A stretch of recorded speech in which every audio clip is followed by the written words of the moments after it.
on the seam between emotions and rationality.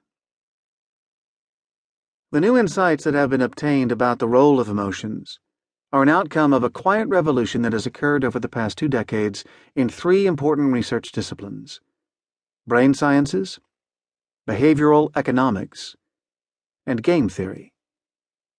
These 3 together have, in recent years, expanded our understanding of all aspects related to human behavior. If, in the past, emotions were studied mainly in psychology, sociology, and philosophy, while rationality was the preserve of economics and game theory, today, both the study of rationality and the study of emotions are active research subjects for scholars in all those fields. Game theory and behavioral economics, the academic fields in which I specialize, are rapidly expanding subjects within economics.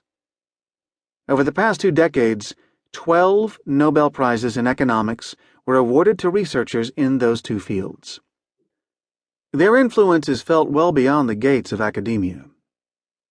The behavioral economist Cass R. Sunstein, for example, is currently the administrator of the White House Office of Information and Regulatory Affairs in U.S. President Barack Obama's administration.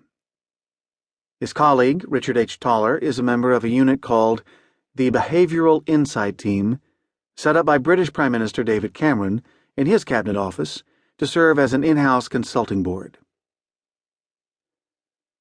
Although this book is not based on one and only one school of thought, it contains a personal and consistent statement. This statement can be summarized using the apparently paradoxical combination of words: rational emotions. Research in behavioral economics and the popular literature that it has spawned, including books composed by my friends Dan Ariely and Daniel Kahneman, tends to concentrate on mental deviations that lead us away from rational decision-making, and in some cases can harm us.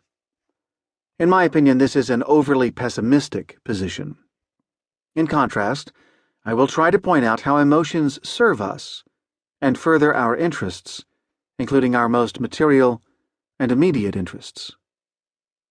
It's impossible to conduct a discussion on this subject without making use of 2 important research fields: game theory and the theory of evolution. Game theory, which is essentially the study of interactive decisions, is necessary because humans are social creatures who interact with their environments.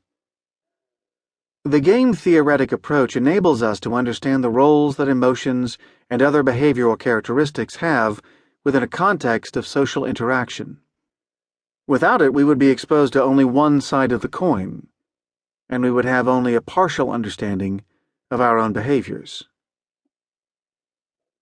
The theory of evolution is also vital for understanding human behavior. An evolutionary claim is intended to explain how a behavioral characteristic helps, or has in the past helped, human species to survive. Like physical developments in humans and other living creatures, human behavioral developments are the results of a package deal. A behavioral characteristic or inclination that appears to be an obstacle in one decision context is in many cases an important advantage in other decision contexts. I have naturally emphasized the research that my research partners and I have conducted, but I have also included research results obtained by many of my colleagues and students at the Center for the Study of Rationality at the Hebrew University of Jerusalem, which I had the honor of directing for the past several years, as well as the research of many other leading scholars throughout the world. These research efforts are based on both theoretical insights and laboratory experiments, which over the past several decades have come to replace the surveys and questionnaires that had previously been the main empirical study tools of the social sciences. My use of the term emotions is broader than the meaning attached to that word in common speech. I include as emotions not only concepts such as anger and worry, which are regarded by everyone as emotions, but also concepts that are typically thought of as social norms.